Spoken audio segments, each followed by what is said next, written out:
Itu keren itu kalau kita bisa menerapkan undangan pokoknya jam 7 nggak masuk, nggak bisa ikut Zoom. Wah, itu value itu, asal kita berani gitu ya. Jadi on time semuanya, nggak ada yang terlambat, semuanya jadinya jadi kebiasaan.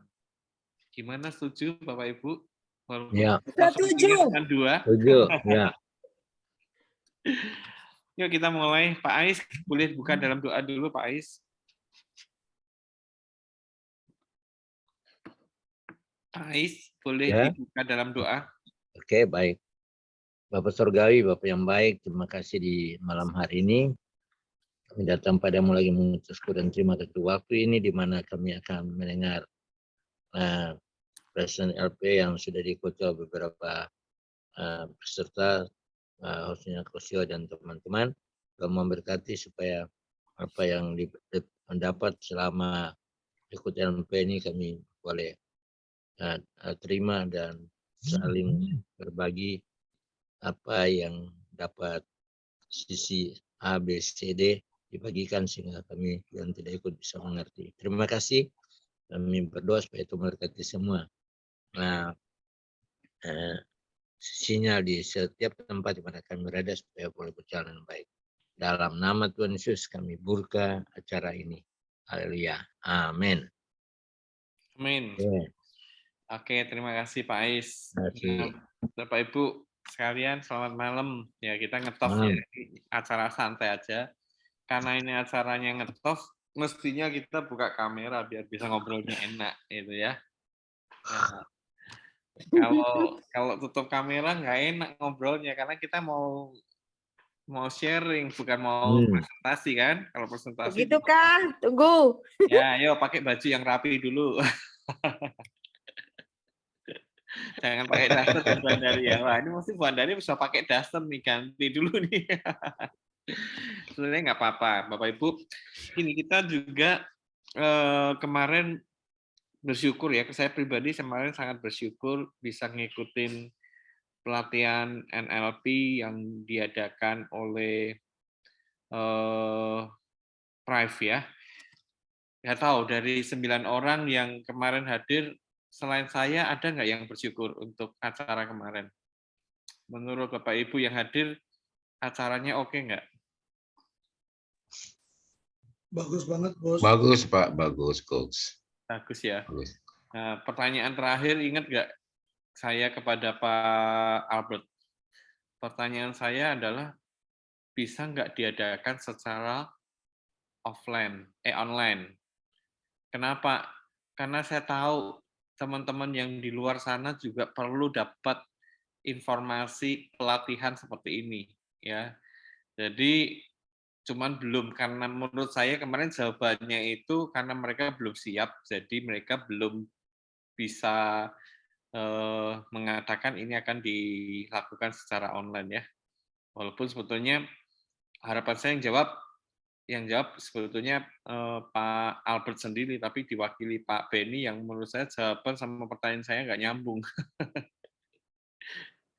Ya sudah, nggak apa-apa, karena yang saya tanyakan tentang online itu tujuannya karena kalau kita belajar dari sumbernya, itu dapat informasinya pasti lebih lengkap ya daripada dapat dari perantara. Ini kalau sudah lewat saya, lewat Pak Roni, lewat yang lain kan perantara nih. Kita dengar, kita sampaikan. Paling bisa kita nyampaikan nggak lebih dari 50% yang kita sampaikan, gitu kan. Tapi kalau dari sumbernya kita dapat 100% dan itu yang bisa men-trigger kita untuk bergerak. Nah, ini kita langsung aja ya Pak Roni, Pak Semi yang datang ya, Pak Siregar. Ingatkan aja. Jadi kalau ada yang saya sampaikan, terus Pak Roni ingat, Pak Siregar ingat, langsung ditambahkan aja supaya teman-teman juga bisa langsung nangkep. Nah, Bapak Ibu, sebetulnya acara kemarin bicara mengenai NLP itu bicara kepada kita mengenai bagaimana kita menjadi seorang leaders. Nah, Bu Andari, Bu Susi, sama Pak Hans nih yang nggak hadir kan kemarin acara ini, sama Pak Ais, Apa yang Bapak Ibu sekalian tangkap tentang leaders? Leaders itu seperti apa? Kalau menurut Bu Andari, leaders itu apa? Leader itu memimpin, Memimpin. Oke. memberi teladan. Memberi teladan. Terus apa lagi?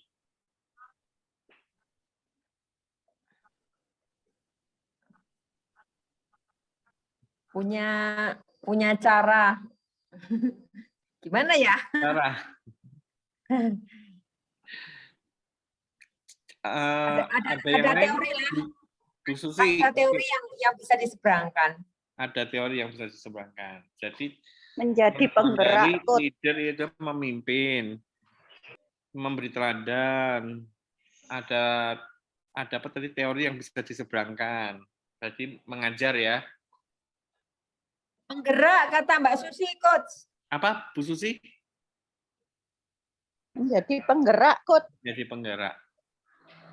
Oke, ada lagi Pak Hans, Pak Ais, apa itu leaders? Ya, sanggup motivasi Sanggup setiap memotivasi. apa yang orang. Ya, Terus apa lagi? Pak Hans, apakah hadir?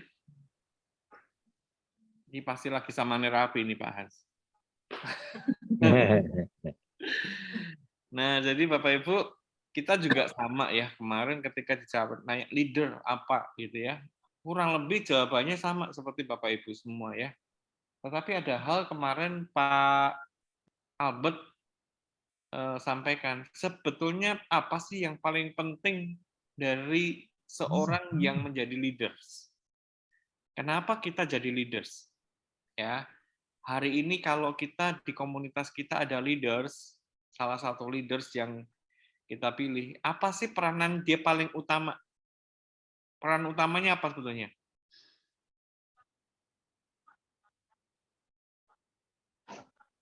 Kepikir nggak peran utama leaders? Apakah betul peran utama leaders adalah memimpin? Apakah betul peran utamanya memberi teladan? Apakah betul peran utamanya mengajar, menggerakkan, atau hal yang lain? Paling utama. Ada yang bisa jawab? harus alami materi sesuai yang dia sampaikan. Alami, saudara. Nah, menariknya Bapak Ibu, kemarin kita belajar satu hal. Di dalam kita berkomunikasi, itu nggak ada yang betul, nggak ada yang salah, Bapak Ibu. Ya, jadi bukan masalah betul atau salah. Tetapi ketika kita mengetahui apa yang sebenarnya kita bisa lakukan sebagai seorang pemimpin, itu kita akan terus memperbaiki setiap kesalahan atau kekurangan yang kita belum capai atau kita belum sampai kepada tingkat tersebut. Nah, sekarang saya mau tanya sama yang hadir nih, peran leader apa nih? Nah, yang hadir pasti lebih tahu kan? Nah, apa yang kemarin ditangkap dari yang disampaikan oleh Pak Albert? Pemimpin itu apa? Pak Roni terakhir ya. Pak Roni terakhir. Pak ini dulu deh. Pak Siregar dulu deh. Pak Siregar silakan. Ya, pemimpin itu dia yang mengambil keputusan atau decision maker. Jadi setiap orang bisa menjadi pemimpin karena bisa mengambil keputusan. Kemudian yang saya tangkap dari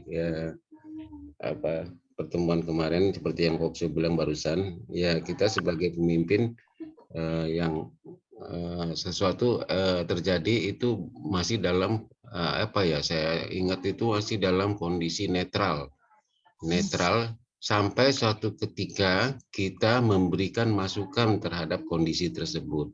Nah, ini yang saya lihat, contoh seperti Kokso tadi bilang, misalnya ada seseorang yang apa tadi Koks Apa? Nggak usah marah, nggak usah apa gimana tadi? Ya, salah atau benar. Salah atau benar gitu. Jadi sebenarnya kondisi itu yang saya tangkap ya, itu kondisi seperti sesuatu yang terjadi secara itu masih bersifat netral sampai ketika kita memberikan sesuatu, misalnya persepsi atau pandangan terhadap kondisi tersebut. Nah, itu yang saya tangkap dan nanti match dengan Coach Yo tadi sampaikan. Itu aja dulu, Coach. Bentar. Ya, oke. Ada yang mau nambahin, Pak Roni? Ya sama si kepemimpinan berkenaan dengan mengambil keputusan. Yang tadi Pak Siregar bilang itu perilaku dan peristiwa itu netral. Sampai kita memberi makna kepada peristiwa dan perilaku itu. Oh, Ya, Dia, betul. dia Betul, kasih betul, contoh betul. tuh, bagus tuh. Jadi orang berperilaku apapun silakan aja. Peristiwa apapun terjadi ya netral-netral aja.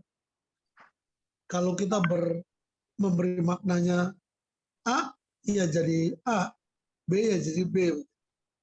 Ini penting. Sebenarnya kan yang dia ngomong kemarin itu semua ajaran Alkitab ya. Pak Albert tuh sama kita cocok. Nilai-nilainya sama. Visinya juga sama. Jadi rasanya sama toh bisa kerjasama. iya. Saya bersyukur karena kalau lihat itu berarti nanti Prive, kalau dia betul dipakai oleh Prive, berarti Prive sama kita akan sama. Iya. Ya kan? Iya. Tapi mudah-mudahan nggak menjadi, karena waktu Coach Yo tanya kemarin kan Pak Benny mentahkan dengan jawaban dia yang umum. Ya kan, yang kita tahu lah itu.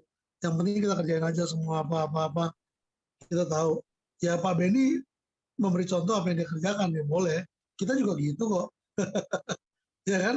Tapi kan kalau yang Pak Coach Yo tanyakan, apakah Zoom, apakah LT bisa dibikin Zoom?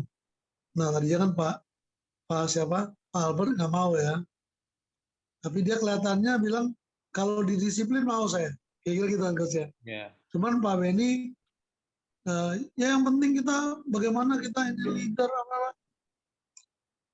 Inti kemarin tuh bagus sekali. Semua bergantung saya. Saya tuh artinya pribadi saya. Jangan salahkan Uplin karena kita Prive to Malaysia. Uplin janganlah apa, upline, Pak Ketua Uplin? Uplin. Itu upline. Jadi dia bilang gini, karena Malaysia dia nggak bilang upline, upline Uplin. Jangan salahkan Uplin, juga jangan salahkan downline, dia bilang.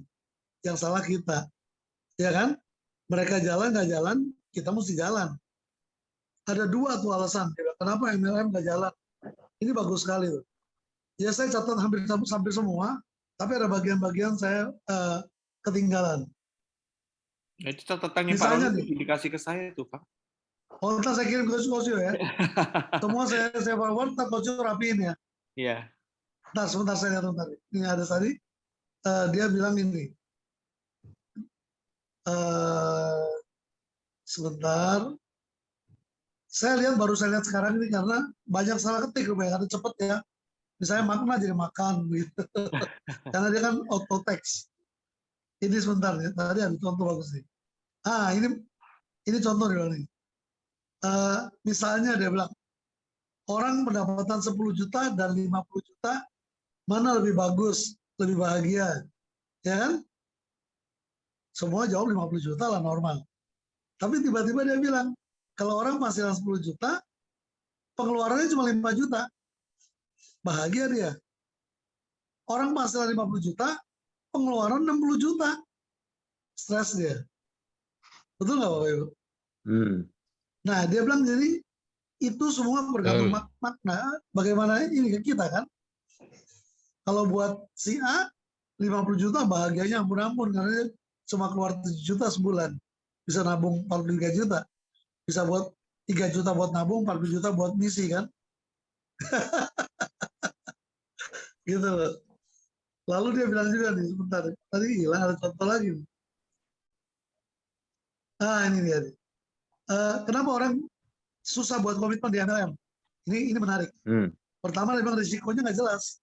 Kalau kita nggak jalanin, ya nggak apa-apa juga sih. Ya kan cuma dapat bonus doang.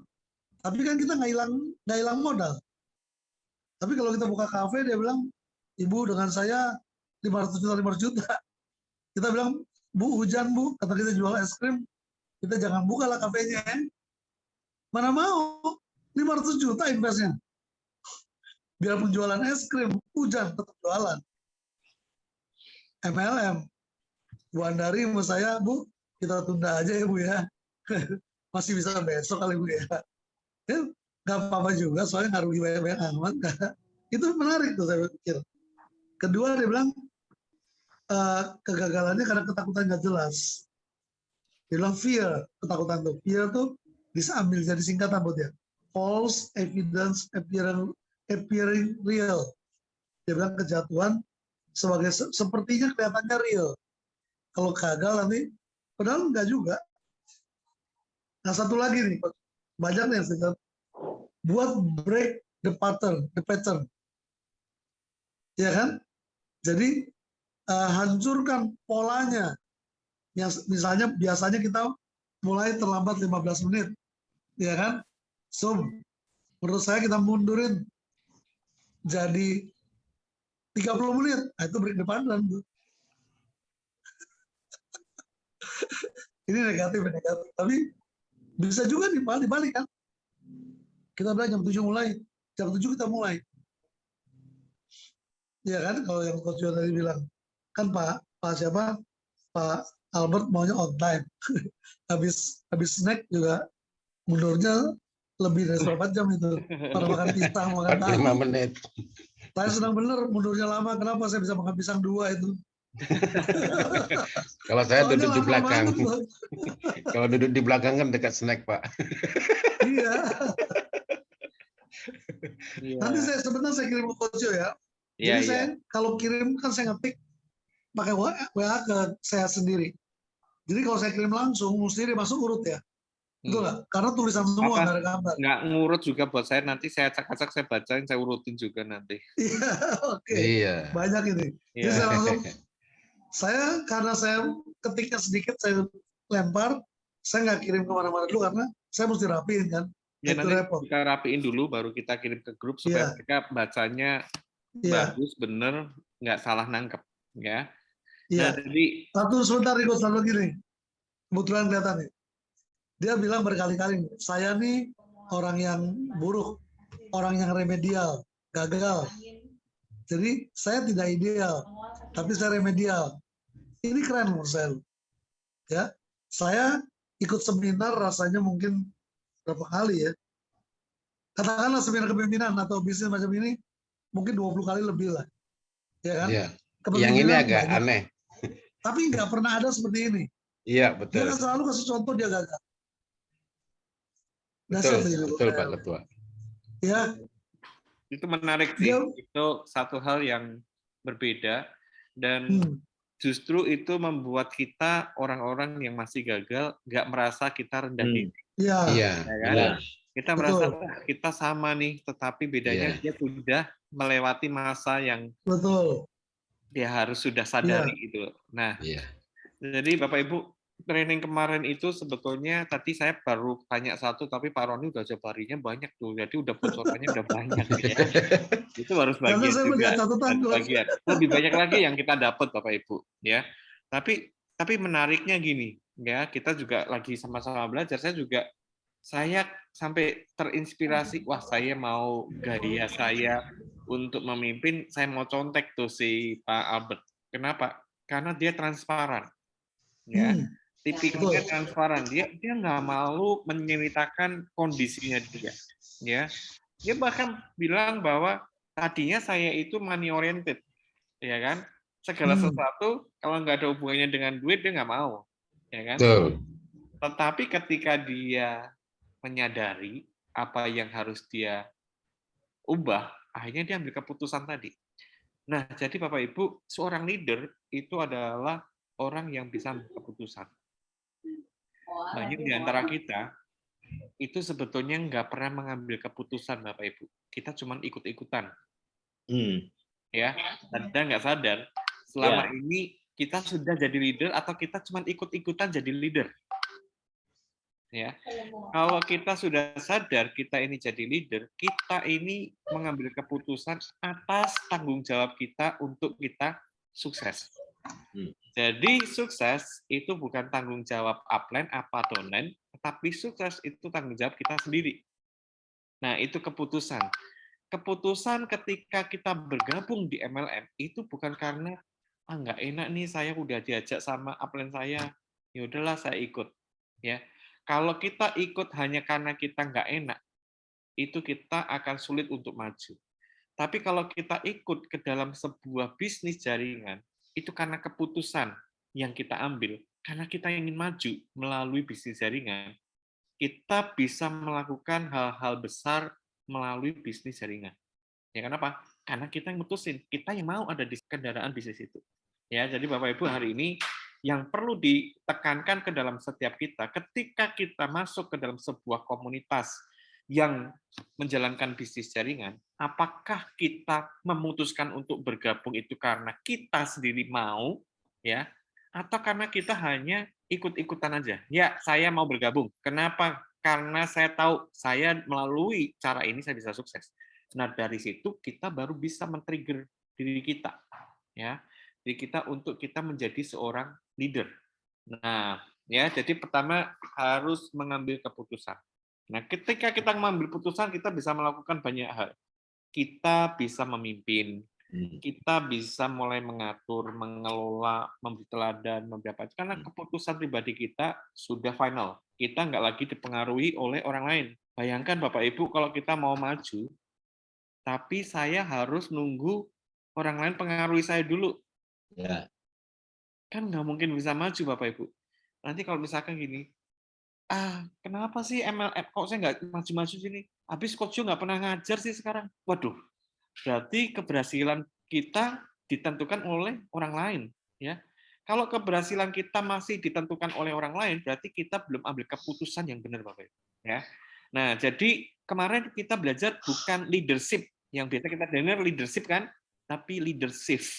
Shift itu berpindah, bergerak, shift kayak shifting ya, beralih ya. Kita harus beralih dari cara lama, pola pikir lama ke pola pikir yang baru. Nah, ada dua jenis leaders. Nah, ini juga menarik nih. Leaders itu ada dua jenis. Saya juga kemarin sangat setuju dengan pembagiannya ya. Ada leaders yang benar-benar leaders itu kurang lebih cuma 10% aja. Tapi ada leaders yang selebriti. Ya, leader selebriti itu seperti apa? Yang punya duit gitu ya. Yang suka punya duit, suka mengekspos kalau ada keberhasilan, tapi dia juga suka mengekspos kalau ada kegagalan. Semua yang dia lakukan itu dia benar-benar euforia lah. Pokoknya dibesar-besarkan supaya dia terkenal, dia bisa jadi pusat perhatian, punya follower banyak dan lain-lain. Ada lagi nggak yang mungkin Pak Roni atau yang lain bisa tambahkan? Yang dimaksud nih leader selebriti dulu ya, nih supaya yang lain dapat gambaran nih. Apalagi nih leader selebriti yang kemarin Bapak ikut dapat apa lagi nih? Selebriti itu seperti apa? Leader selebriti. Mungkin bisa kasih gambaran. Catatannya Pak Roni apa nih? Pak Roni jangan nyatet masalahnya. Ya. Di mute Pak Roni, Pak Ketua. Pak Roni masih mute.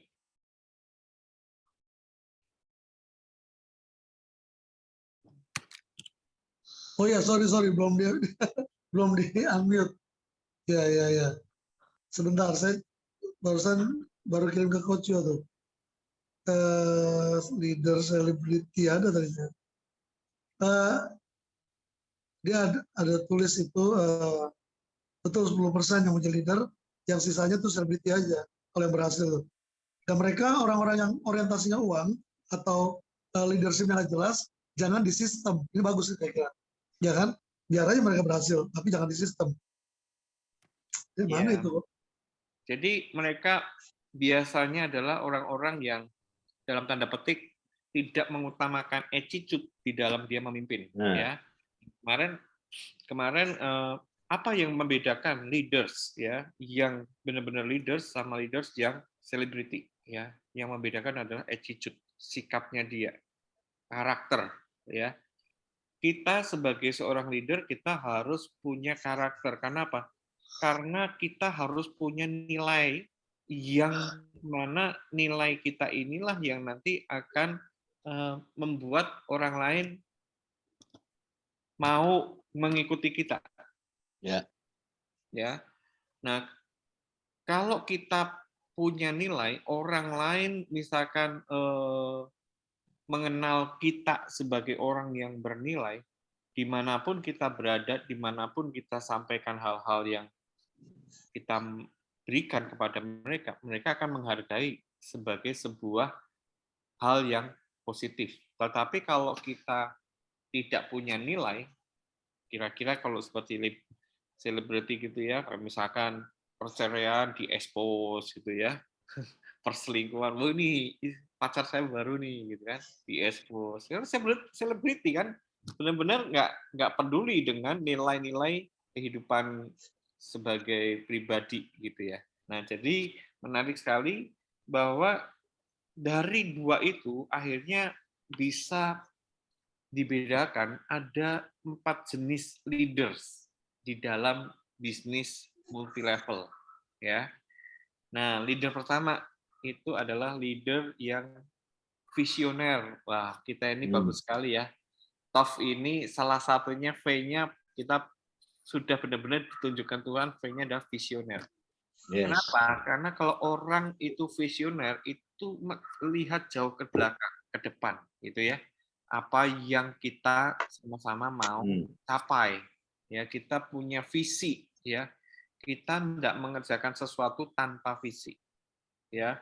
Kemudian apa sih yang membuat seorang visioner itu menjadi menarik? Karena dia bukan orang yang insecure, tapi dia orang yang secure, ya. Dia orang aman, orang istilahnya bukan yang nggak punya rasa aman. Ketika di-break sama orang, ketika diomongin orang, ketika kita dibantai orang, kita nggak terlalu ambil pusing, terus kita jadi insecure gitu, merasa nggak nyaman, terus kita nyerang balik, kita defense. Tapi kita harus menjadi orang yang secure. Secure artinya merasa fine-fine aja, biar aja. Karena setiap orang, boleh nggak orang nggak cocok sama kita? Boleh. Ya. Boleh nggak orang menghakimi kita? Boleh, silakan. Ya. Nah, jadi ketika kita insecure itu justru menunjukkan bahwa kita belum menjadi pemimpin yang visioner. Ya. Sebaliknya, ya orang-orang lain ada juga yang menjadi pemimpin yang money oriented atau money minded, ya. Jadi yang dipikir bagaimana dapat duit sebesar-besarnya. Salah nggak? Salah nggak ada pemimpin yang money oriented atau money minded? Salah nggak? Ayo. Kalau punya pemimpin yang money minded, salah nggak? Ayo yang nggak ikut training, jawab. Hah? Enggak salah, Coach. Yang salah caranya aja nanti dapetin uang. Berarti, ya kan? Walaupun dia caranya salah nih, menurut Bu Andari salah nggak kalau pemimpinnya Bu Andari money oriented atau money minded? Wah, ngeri tuh.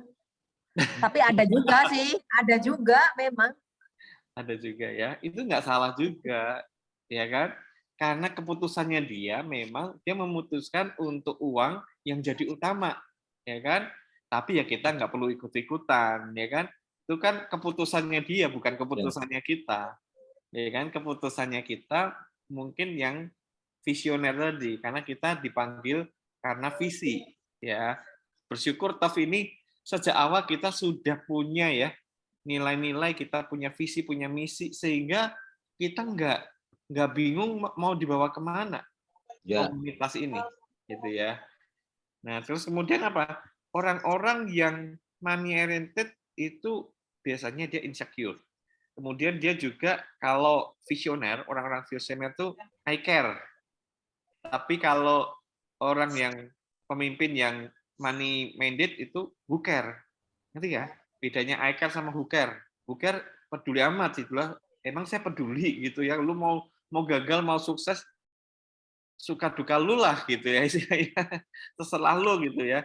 Tapi kalau pemimpin yang visioner pasti dia pemimpin yang peduli karena dia nggak bisa sukses sendiri. Dia merasa sukses itu ialah sesuatu yang dilakukan secara corporate, secara bersama-sama. Ya, dia nggak pernah merasa happy kalau sukses sendiri. Dia merasa sukses kalau dia bisa menolong yang lainnya juga ikut sukses. Pak Roni mau nambahin atau Pak Siregar silakan. 1, 2 dulu nih, yang visioner sama money minded. Iya, itu betul. Yang satu visioner itu pasti dia akan peduli. Tapi kalau yang orientasinya uang, nggak peduli dia sama orang lain. Yang penting dirinya, gitu loh. Itu sebelum lanjut nih Coach Jo, dia menarik. Dia tulis judul dia depan. Kan ini tentang NLP ini, Neuro Language Program. Jadi bagaimana kita secara sadar menyusun kata-kata untuk diri sendiri maupun untuk orang lain. Kira-kira begitu. Nah, dia tulis di papan tulis itu di whiteboard, bukan leadership, LEADRSHIP, leadership kepemimpinan, bukan. Tapi dia tulis leader, pemimpin, lalu dia kasih spasi, shift, SHIFT, shift. Jadi leader yang berubah, leadership, bukan leadership. Ini buat saya bagus sekali. Leader perlu terus berubah. Bukannya nggak punya pendirian, bukan. Bukannya nggak punya prinsip, bukan nggak berintegritas, bukan. Tetapi dia bisa ikut perubahan, ikut zaman gitu. Ya kan? Ini judulnya bagus. Leadership, gitu ya Coach ya. Yeah. Bukannya leadership. Leadership, perubahan pemimpin, gitu loh. Itu sih, kalau di depan. Oh, dia satu nih, dia bilang di depan ngomong gini, contoh ini. Belajar sama cecak. Cecak dan dia bilang, nyamuk. Sama nyamuk. Nih. Cecak tuh lemah. Dia bilang, orang bilang, biasa logo perusahaan tuh kan singa. Ya kan apa gitu. Raja Wali. Kalau dia bilang, saya pengen bikin logonya cecak atau nyamuk. Keren juga ya saya kira. Cecak ini menarik, dia bilang gini. Cecak itu binatang merayap. Tapi makanannya terbang. Bayangin nggak? Dia merayap, tapi makanan dia terbang. Terus dia bilang, pernah nggak lihat cecak laparan? Yang dia tahu ada cecak mati, kejepit pintu. Betul ya? Itu bagus saya kira. Ilustrasi itu membuat kita sadar, ya ampun Tuhan dahsyat benar ya desain cecak merayap, tapi makanannya terbang. Nyamuk kan laler kan terbang. Itu pertama. Dia bilang, dia lagi nyamuk. Jadi saya catat nih. Nyamuk itu dia bilang, mau makan, mati. Baru mau nusuk di tangan kita, ditepok mati. Sedang makan, mati. Lagi gigit kita tepok lagi mati juga. Sudah makan, mati. Kenapa? Udah kelar jedok, kegendutan, mati sendiri. Atau ditepok sama kita. Dia bilang, tragis banget nih nyamuknya. Tapi dahsyat, dia bilang. Nyamuk tetap makan, tetap cari makan.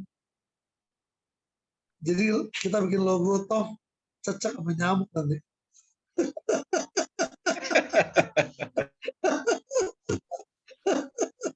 Jadi gambar jempol, ada cecak lagi merayap, ada nyamuk lagi hinggap.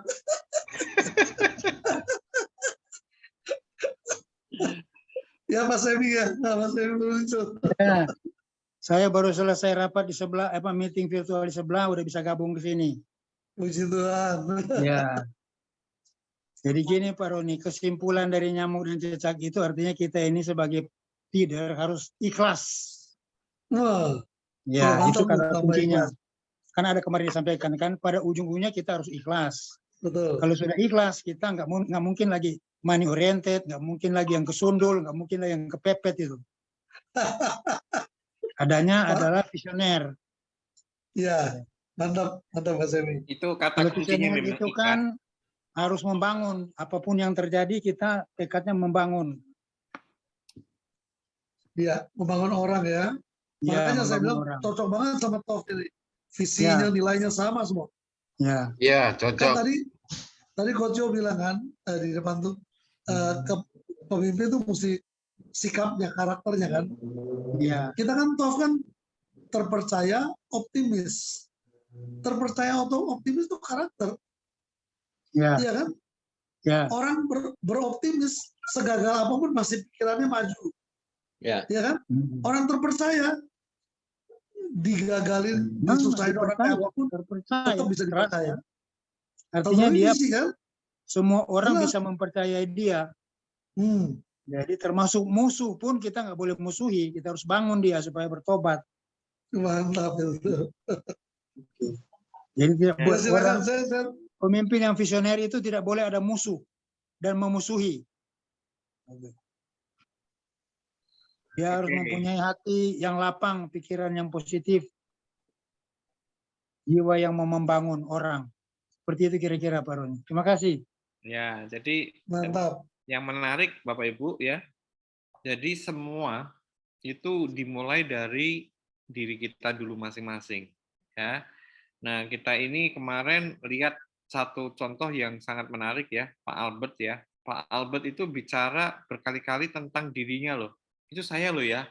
Bukan Bapak Ibu loh, bukan yang ada di sini loh ya. Itu saya tuh gitu ya. Jadi itu sebetulnya ada pesan ya, pesan yang dia sampaikan kepada kita semua. Kalau kita mau jadi pemimpin, pimpin dulu dirimu sendiri sebelum kamu memimpin orang lain. Ya, kadang kita terlalu cepat berusaha memimpin orang lain, diri kita sendiri nggak pernah dipimpin. Ya, nah Bapak Ibu ada hal yang ketiga. Kenapa orang jadi leader di bisnis MLM? Ya, yang pertama tadi karena dia visioner. Yang kedua karena memang money oriented. Orang money oriented itu nggak bisa dianggap remeh loh Bapak Ibu. Orang money oriented itu dia bisa pekerja keras loh. Karena dia yang di otaknya cuma duit gitu ya. Kayak kereta lama tuh ya. Kayak kereta lama itu kan duit gitu kan yang Ini dibikin coach, bunyinya begini dia kemarin Pak Albert kurang dramatis. Ini bunyinya gini. Ini contoh dari pendeta pendiri gereja kami di Taman Sari dulu. Dia dari Tiongkok. Ngomong Indonesianya cadel. Jadi dia bilang, orang Kristen tuh dikit-dikit duit. Ujungnya susah. Itu kayak kereta api tuh. Duit. Susah.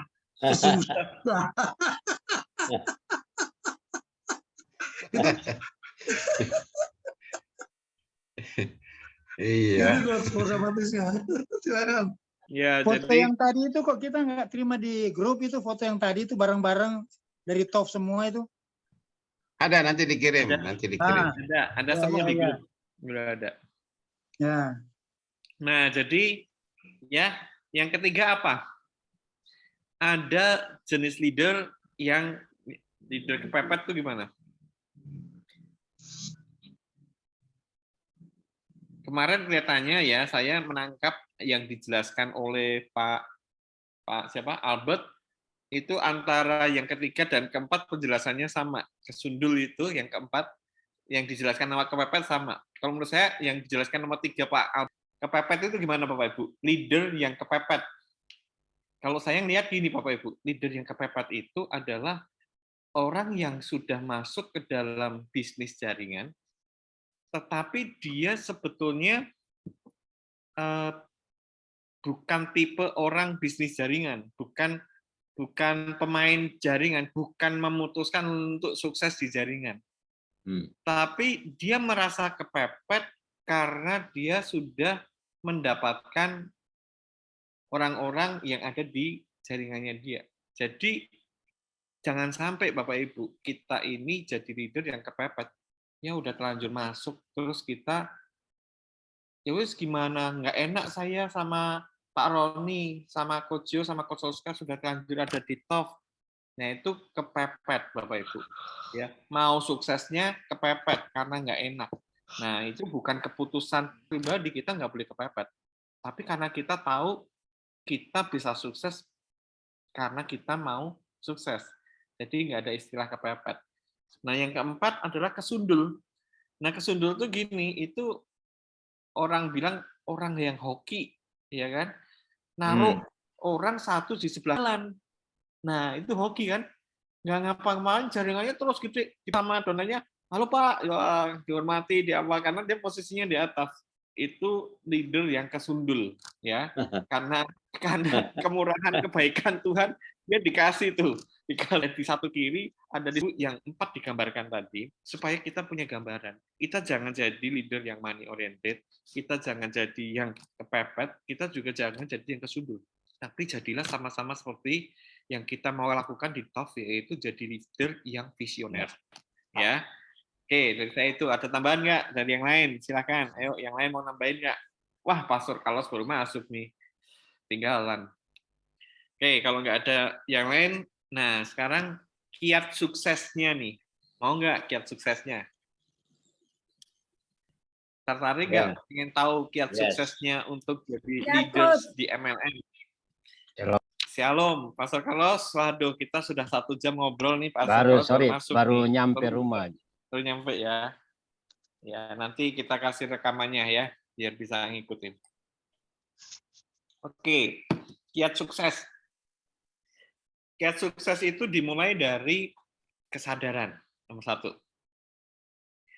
Kalau kita nggak nyadar kita ada di posisi mana, kita mau mencapai apa, kita mau bisa mencapai satu goal yang lebih baik.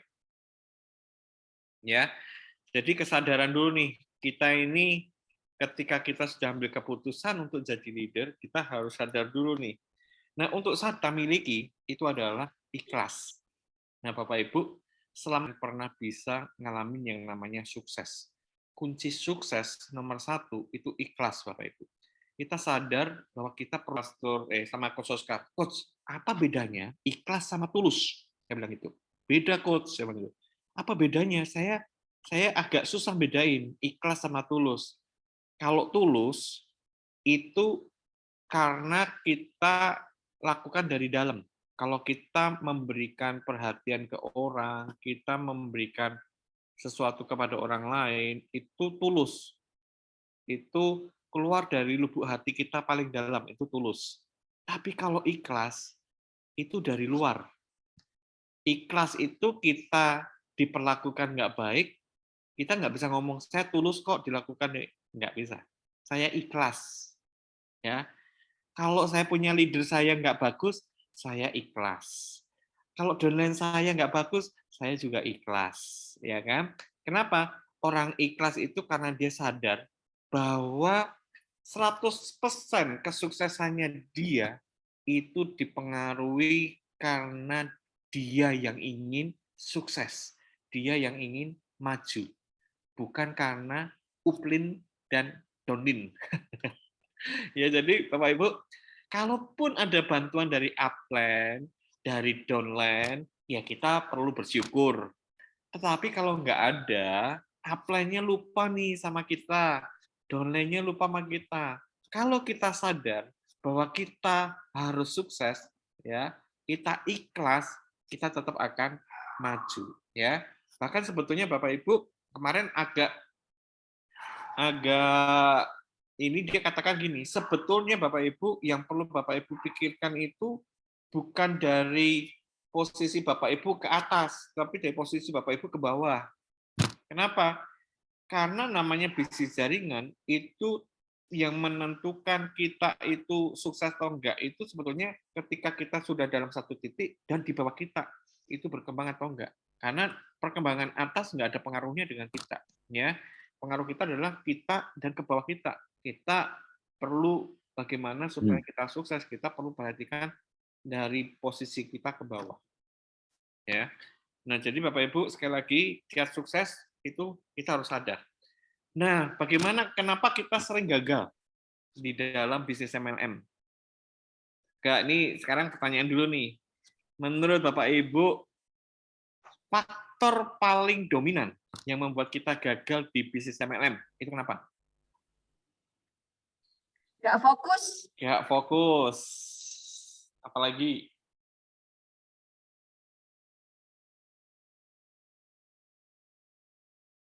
Ayo. Sekarang kan diajak mikir nih. Biasanya cuma denger kan. Sekarang diajak mikir. Ayo, apalagi?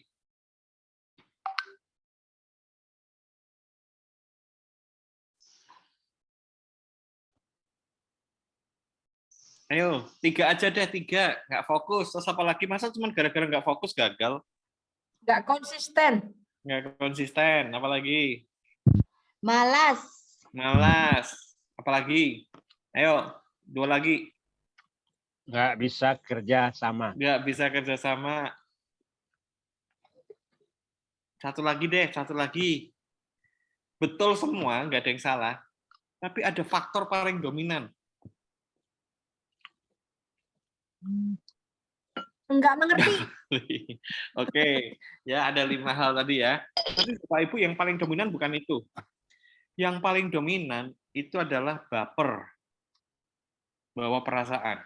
Ya apa-apa bawa perasaan. Aduh, ininya gini nih. Aduh, gitu ya. Kenapa? Kalau semua orang mau jadi pemimpin, tapi dia baper, bukannya dia ikhlas, ya kan? Kan bedanya baper kalau masih bawa perasaan, apa-apa dirasa-rasain, terus nanti sedikit-sedikit curcol sama temannya. Ya ampun, kita punya coach kok kayak gitu banget ya, nggak bisa banget diajak kerja sama. Ini kan mulai baper gitu ya, bawa perasaan. Terus lagi awal cerita lagi, ya ampun Bu, kita ini sudah sekian lama. Nah itu bawa perasaan. Nah kenapa jangan baper? Karena kalau sudah baper, Bapak Ibu akan jadi koper. Angkat koper. Bukan Korban angkat perasaan. Muntaber. Itu dimasukin ke bagasi. Koper dulu, Korban perasaan. koper apa koper? Muntaber tuh. Korban perasaan.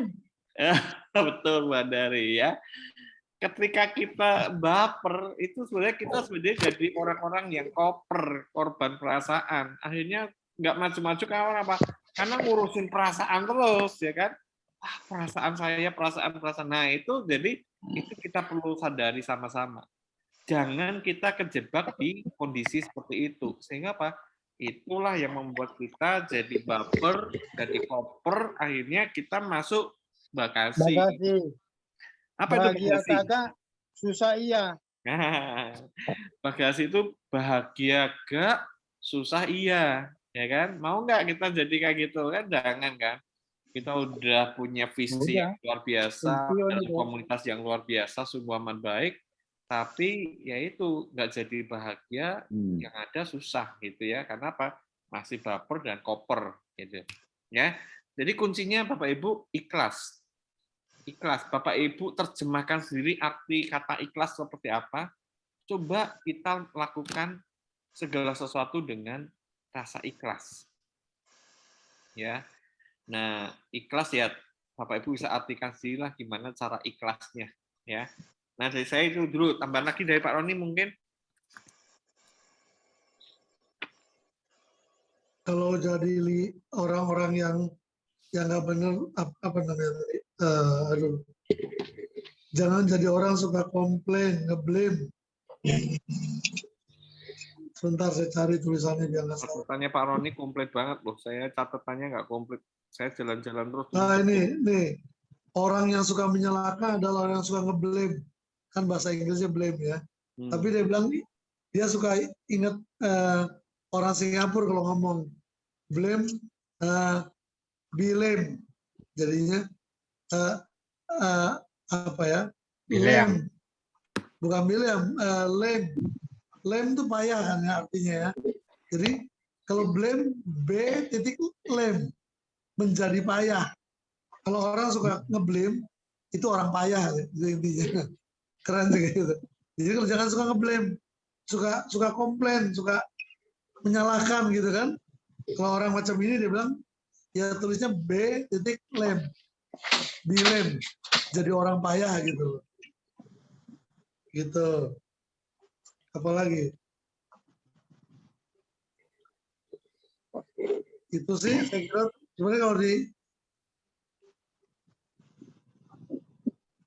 oh ya ini menarik ya, bikin daftar nama juga berbeda dengan pada umumnya kalau kita dengar para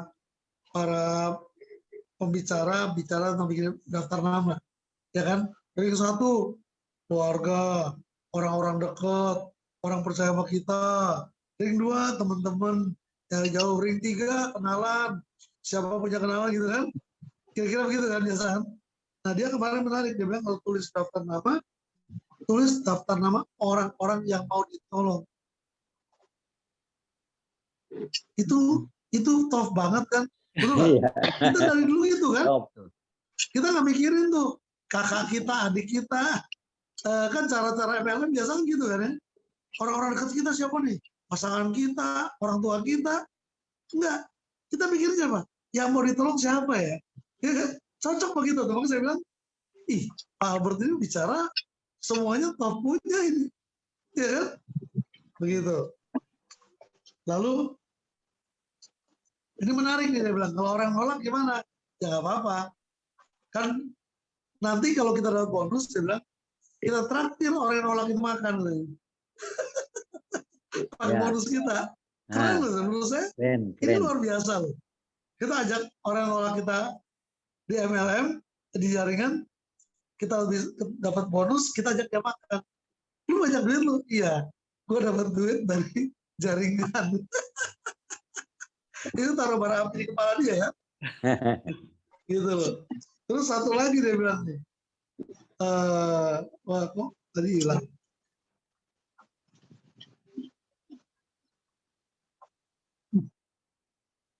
Kan dia bilang bisnis autopilot. Ya kan siapa di awal kan. Akhirnya tanya gimana tuh bisnis autopilotnya, karena waktunya udah jam kurang tuh. Dia kan banyak cerita. Mestinya kelar jam 5, kelar jam 6 lewat. Dia bilang kalau kita kerjakan baik-baik, orang di kiri kanan kita jalan ya jadi autopilot. Bisa berduplikasi apa yang dikerjakan jadi autopilot. Ya sama dengan TOF kan. Kita kan waktu yang awal ingat nggak? Kita nggak mikirin jaringannya. Kalau sekarang ini juga kita nggak mikir coach yang mikir banget. Setiap kita kalau orang masuk mikirin ditaruh di mana, kan? Biar satu orang yang mikir. Mudah-mudahan. Satu lagi yang menarik, satu lagi. Dia begini. Dia ajak temannya kan beli. Dia tawarin Aitera. Temennya akhirnya nggak mau. Terus dia bilang ini, terima kasih ya lu nggak mau ya. Mendingan juga lu nggak beli gitu. Orang bingung kan, kok gitu? Kalau lu beli gue jadi pusing, mesti cari barang. Soalnya barangnya kosong dia bilang. Untung lu nggak mau nih. Itu saya pulang sama Pak Semi, saya ngobrol, Pak Semi, benar juga ya, kita bilang, lu, gue ada barang bagus nih, udah nolong nih, gue sehat banget nih dapat dari barang itu, jadi sehat, jadi gini. Tapi, gue rasa lu nggak usah ya, nggak usah beli dah lu, nggak usah punya. Ini luar biasa loh. Saya pikir yang orang itu, lu katanya baik sama gue, apa nggak mau kasih tahu? Itu menarik. Jadi dia, ini salah satu yang dia bilang break the pattern itu ya coach ya.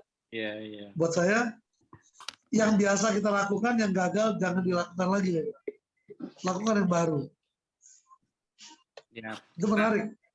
Harus pakai cara-cara baru Bapak Ibu ya. Cara-cara baru yang membuat orang jadi berpikir untuk bukan dikejar-kejar, tapi bagaimana justru dia yang akan harus mengejar, kalau enggak dia akan kehilangan atau mengalami kerugian.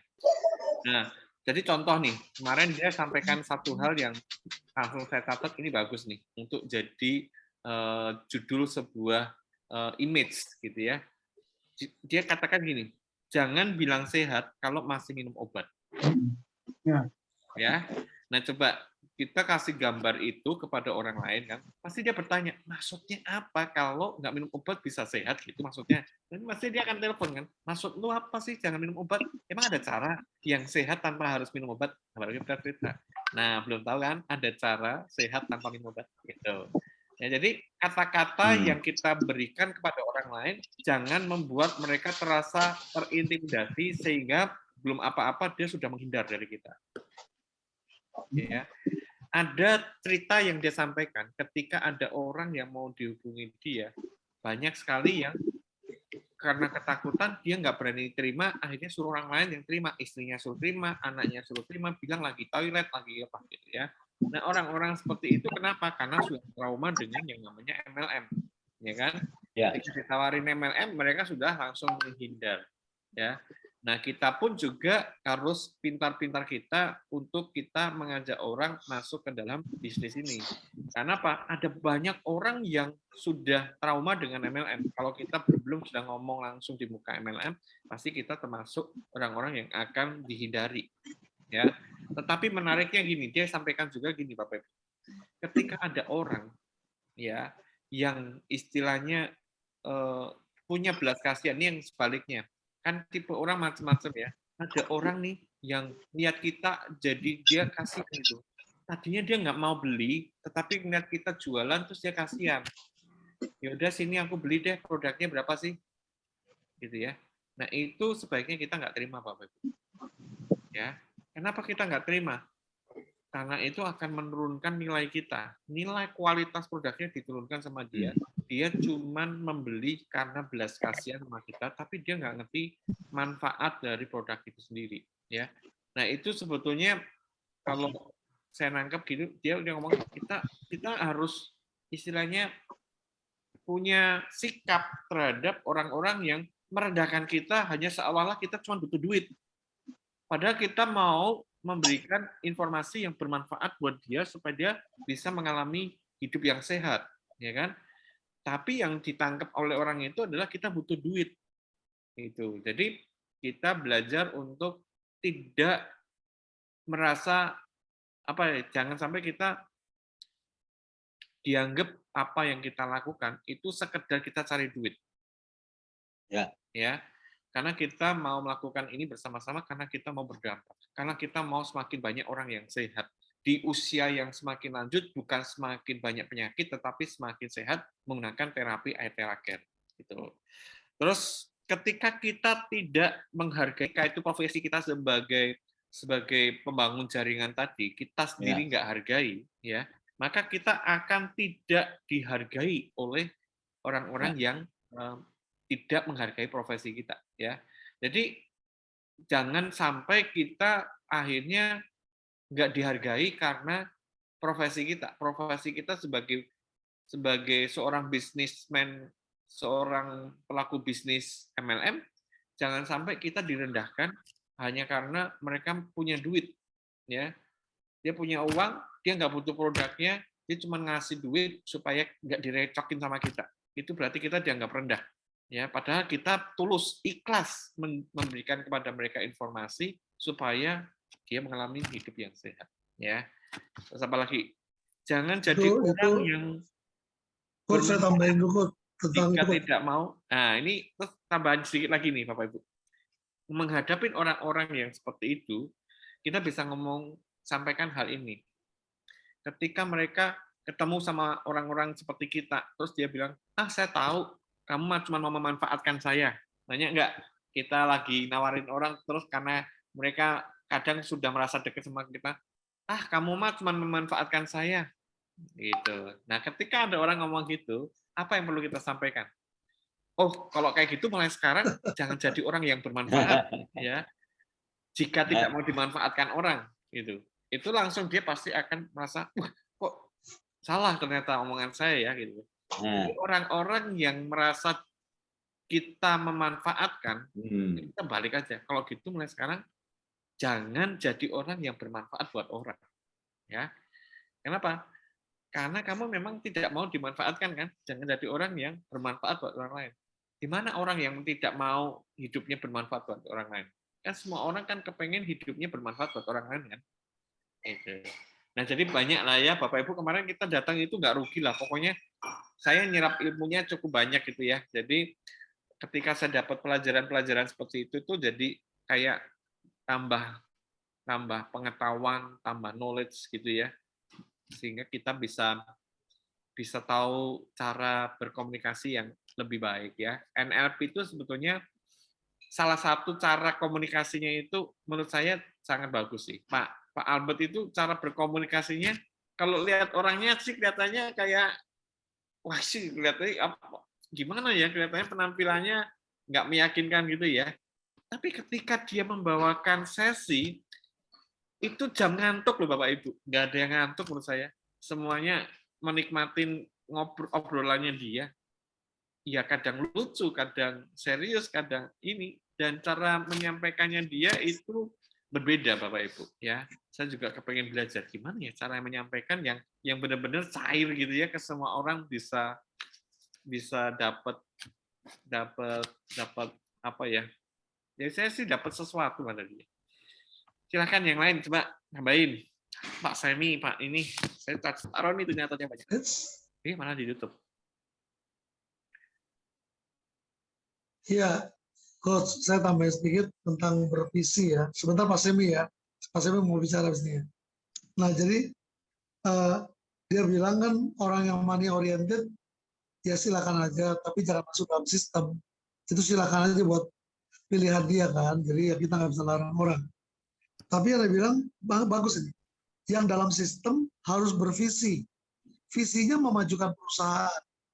Jadi kan visinya Pak Albert ini kalau dia terus di-hire oleh Prive, dia akan memajukan Prive menjadi perusahaan yang bervisi. Dia sempat nyinggung tuh, cuma 2-3 tahun, 4 tahun, nguap, ya kan? Seperti sekarang kan AFC itu kan mulai turun. Kan prediksinya memang MLM 3-4 tahun, 2018 mulai 2022 kan, makin turun sekarang. Semua MLM seperti itu ya. Nah, dia bilang dia mau long life, dipanjang kan, maka harus orang yang bervisi yang masuk ke jajaran Prive. Nah, kita kan punya visinya bukan cuma sekedar majuin Prive atau bukan sekedar majuin TOF. Visi kita kan kerajaan Allah, ya kan? Lebih luas. Tetapi saya setuju, memang di dalam organisasi, mau di Prive, mau di TOF, harus satu visi, ya kan? Kalau nggak satu visi ya, berjalankah dua orang jika mereka tidak berjanjian? Nggak jalan. Jadi kalau nggak sevisi nggak apa-apa. Tetapi yang sevisi, ayo kita maju bersama-sama terus. Nah, buat saya, Prive masa depannya cerah. Kalau Pak Albert terus diminta ya, karena dia anak Tuhan yang sungguh-sungguh. Dia orang GI Hockington, orang Injili yang ibadah nemenin istrinya. Dia juga bilang, dia pernah penginjilan kemana, apa. Nah ini menarik dia bilang, banyak para pelayan Tuhan adalah ateis praktis. Pelayanan hidupnya, tapi dalam hidup hari-hari nggak percaya Tuhan. Cari duitnya gila-gilaan, sikut kiri kanan, kan nggak percaya Tuhan, ya kan? Ya. Lihat COVID ketakutan, gitu. Jadi satu sisi cinta Tuhan, yang penting apa ya, ke surga, bawa jiwa, ya kan? Doa. Tapi begitu bilang ada COVID, jangan pergi. Oh iya bahaya nanti. Jadi kayak nggak ada Tuhan begitu. Jadi ini menarik, dia bilang orang-orang pelayanan seringkali ateis praktis. Ini bagus saya kira. Ya itu menemplak kita. Kami para hamba Tuhan ini, para pendeta, kita ini benar nggak sih hamba Tuhan? Pak Semi, silakan Pak Semi lanjut.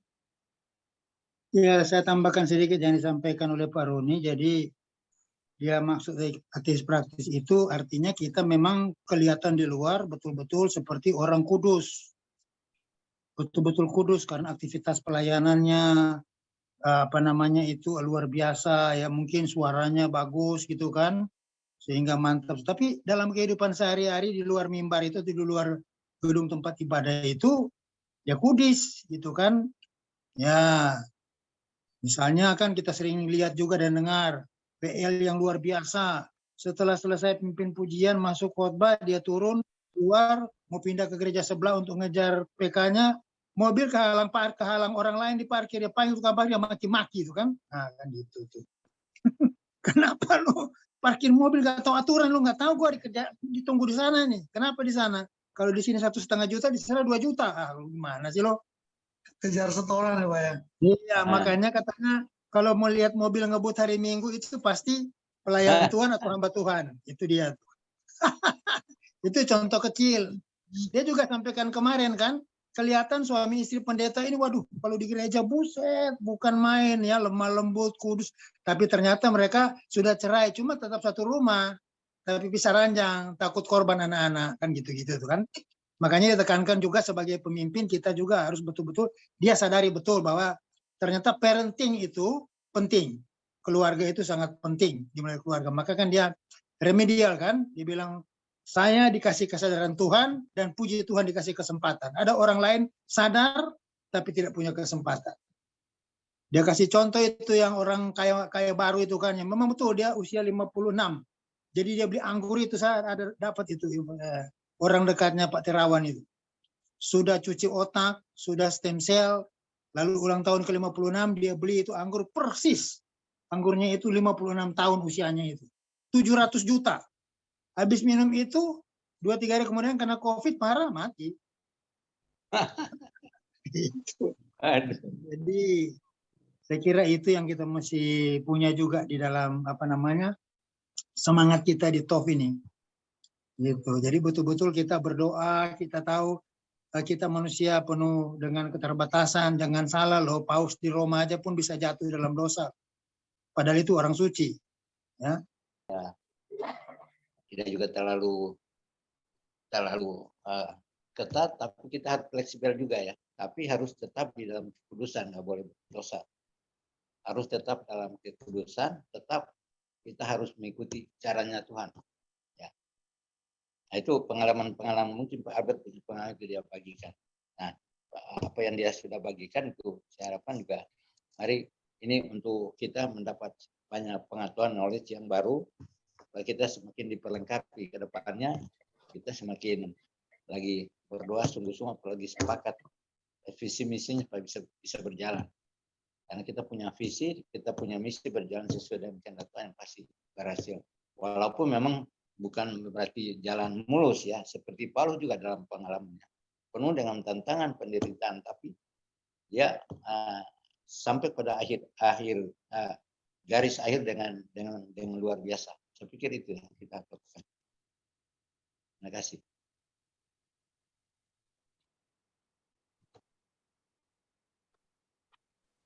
Mana Pak Roni nih, pimpinan ketua yayasan, kasih arahan sama kita nih. Siapa lagi mau bicara nih? Silakan yang lain, silakan Pak. Saya catatannya udah habis. Kalau diceritain kayak dia banyak. tapi luar biasa Pak, Bu, teman-teman. Intinya tuh dia bicara selalu contoh dirinya yang negatif. Ya. Dan kita nggak lihat dia najis.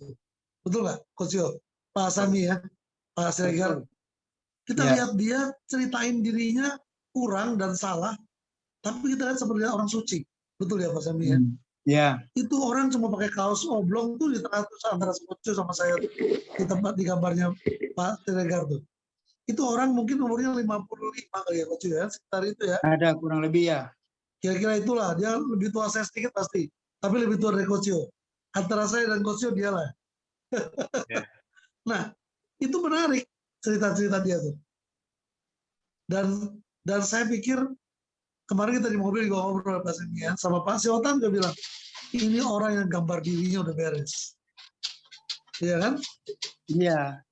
Jadi dia nggak tampil dengan pencitraan. Iya. Karena dia memang udah punya pengalaman Pak Roni. Dia kan pernah jadi pernah menjadi seorang motivator kan. Iya. Nah, jadi dia bersembunyi di kalimat-kalimat yang membangun, padahal waktu itu dia hidupnya, waduh, seperti dia cerita kemarin itu, sampai punya rencana untuk cerai kan. Yang penting istri, anak-anak sudah dikasih rumah, sekolah udah baik-baik, ada deposito yang ditinggalkan, sudah ada yang dia incer-incer itu kan. Tapi kemudian Tuhan membuat dia kemudian hilang segala-galanya, akhirnya dia sadar di situ bahwa itu adalah kesempatan Tuhan memberikan dia kesadaran, tapi sekaligus juga adalah kesempatan untuk dia remedial itu. Remedial. Memang Keren itu sebagai Coach. sebagai pembicara bagusnya seperti itu, selalu menggunakan contoh diri sendiri, jangan cerita orang Betul. lain. Betul. Ya. Nah kebetulan Iya. saya kemarin agak manggut-manggut karena latar belakang saya agak mirip-mirip juga.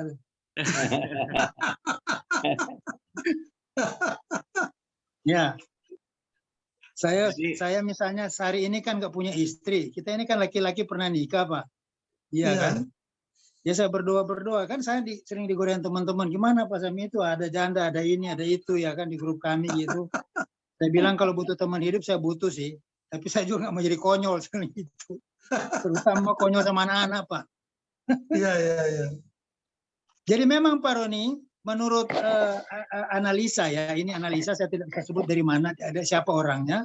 Dia bilang begini, kenapa perceraian walaupun Indonesia hari ini perceraian cukup tinggi akibat COVID Jawa Barat ya, Jawa Barat paling tinggi Pak. Iya, betul. Tetapi untuk secara keseluruhan di negara-negara di dunia ini, bagian timur, belahan timur dunia ini, perceraian itu masih tidak begitu tinggi dibandingkan dengan belahan barat. Karena ada 3 hal penting. Pertama adalah agama, iman ya. Yang kedua adalah karena budaya kita kan, budaya Iya. timur nggak seperti barat yang bebas begitu ya. Seperti anjing pasang buang gitu ya.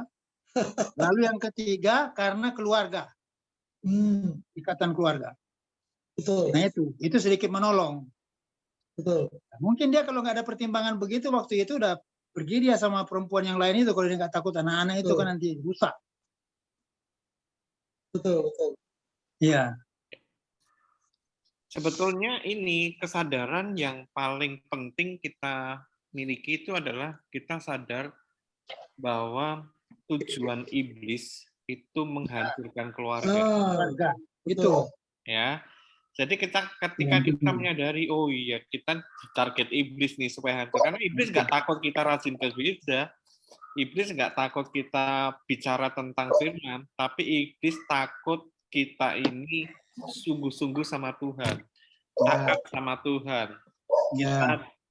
menjadi sinar kemuliaan bagi Tuhan. Gitu. Jadi itu yang iblis serang yaitu hancurin keluarganya. Betul, Coach Yo. Jadi saya belajar dari dia kemarin, dia bilang pokok itu kan kembali kepada kita yang keputusan kita sebenarnya, pilihan kita kan. Jadi kalau masuk surga itu memang Tuhan Yesus yang tentukan. Tapi kalau kehidupan sehari-hari mau baik dengan istri, dengan anak, dengan keluarga dekat, keluarga jauh, dengan teman-teman, satu komunitas, satu persatuan itu tergantung kita. Ya. Kalau dia marah sama kita, biarin aja katanya kan gitu. Iya. Gitu. Iya kan? Nah, kenapa kita mesti jadi, itu tadi dikatakan Coach Joe, nggak baper, ya kan? Kenapa kita mesti baper kan? Biarin aja. Iya kan? Kalau bawa perasaan, nanti masuk koper, korban perasaan. Habis itu masuk Koper ditaruh di bagasi. bagasi. Ya. Bahagia enggak, susah iya. Ya. Iya kan? Baper, koper, bagasi. Bagasi. Jadi di komunitas gereja pun kan sering begitu kan, terjadi persaingan, iri-irian gitu. Ya udah kita tenang aja, ya. Yeah. Jadi emang gue pikirin kan gitu. Tapi kalau di top ya kita betul-betul harus punya hati yang apa namanya itu Mazmur 133 3 ayat itu. Mantap. 1333 ya. Ya, 133 3 ayat. Iya. Oke, saya rasa dari saya cukup. Silahkan yang lain kalau mau sampaikan sesuatu atau mau Pak Carlos, Pak Hans, ini Ibu. Ini ada Pak Martinus Andu. Oh ya, ada Pak Martinus Adu. Martinus Adu. Iya, silakan. Pak Martinus Adu ini kalau nggak salah dari jaringannya Pak ini ya. Pak Beni Kupang. Pak Beni ya, betul. Oh, Kupang ya, Pak Martinus ya. Saya jadi pendengar dulu. Iya. Nah, yang dapat training yang berbagi. Ini kita udah berbagi. Nanti ini direkam videonya kita share nanti. Ya, makanya saya bilang kan, saya kemarin usulnya itu training dilakukan secara online. Kenapa? Kalaupun kita bisa share, nggak sampai 50% yang kita bagikan. Ilmu yang dia berikan kepada kita, banyak yang nggak bisa kita transfer, kita lupa, kita nggak ingat semuanya gitu ya. Kecuali kemarin bisa direkam ya.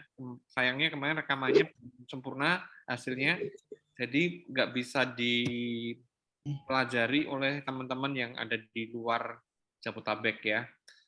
Nah, sayangnya memang saya dapat informasi dari Pak Handoko, roadshow-nya pun cuman di Semarang dan Medan. Jabodetabek, Semarang, dan Medan. Bagaimana yang lain? Kebagian. Bagaimana Jawa Timur? Bagaimana Kupang? Bagaimana Kalimantan? Nggak kebagian semua. Ya kan? Nggak, gimana mau kita yang datang dari Jabodetabek bilang, wah ini bagus banget. Bahkan saya sama Pak Roni sama Coach Suska bilang ini tough banget nih. Ya, materinya tough banget. Seperti yang saya sampai pikir, wah ini kalau bisa kolaborasi dengan Pak Albert, ini mantep nih toh, ya kan? Benar-benar apa yang disampaikan Pak Albert itu ya sebetulnya yang sama-sama sedang kita kerjakan. Setuju ya Bapak Ibu ya? Menurut saya yang disampaikan Pak Albert itu sejalan dengan yang kita sedang lakukan. Dia prinsipnya juga sama seperti kita, pemulihan dulu nomor 1. Tanpa pemulihan nggak ada kemuliaan. Ya. Ya, betul ini. Oke. Oke, Ini kalau udah begitu. ngantuk tuh, udah matanya udah tinggal 5 watt, Buat Dari. Ini udah tidur. Kak Sherry baru bangun. Ikut komsel, Coach. Malam ini benar-benar ngopi ala Tov ya. Iyalah, ini ngopi ala Tov nih. Pak Hans baru muncul dari tadi ngeblu ya? Enggak, saya sambil dengar. Karena kita tidak hadir jadi mendengarkan dulu. Ya, Jadi Jadi kopi betul Torajana itu. nggak ada. ya ini Ngopi. ngopi malam Ngopi. ini. Ngopi Jadi- ala Tov itu ngopinya di ini aja, di apa, halusinasi, ya kan? Yang Ini banyak. ada kopi mana? Pak Hans kopinya mana? Pak Samil, Luar biasa Ini ini. kita bukan ngopi ala Tov loh, ngetov. Ngetov bukan ngopi ala Ngetov. Tov. Wah, Ngetop tuh. Coach Yo, benar-benar ngopi ala Tov. Ngobrol perkara iman. Tuh, Mantap. Ya Pak Hans, Kopi ya. tapi kopi Torajanya harus ada. Iya. harus nyampe Kupang tuh kopi Torajanya. Baru ngetov. Haleluya. Oke Bapak Ibu, jadi saya Iya. dari training kemarin akhirnya saya juga pikir mereview kembali yang saya mau buat, ya kan? Makanya saya hari ini belum saya bagikan. Saya pikir mau saya masukin, tambahin apa yang juga saya dapat dari Pak Albert ini, dan saya sudah ngomong sama Pak Albert kemarin, Pak, saya tolong dimentor karena saya butuh mementor komunitas saya. Jadi saya lagi cari ilmunya dia juga supaya ilmunya transfer ke saya sehingga saya bisa transfer ke Bapak Ibu lebih banyak. Karena kalau ngarapin dia yang bikin Zoom itu tergantung Prev siapin atau enggak. Dia sendiri sebetulnya kelihatannya mau asal disiplin semuanya. Asal kalau dia bilang acaranya mulai jam 7 kita sudah hadir dan sudah mulai. Kalau misalkan dia molor-molor dia nggak suka. Dia jam 7 mulai, terus selesai jam 8 ya jam 8 selesai gitu ya. Jadi dia orangnya maunya on schedule gitu ya. Jadi nggak molor-molor. Tuh. Itu dari saya Pak Roni.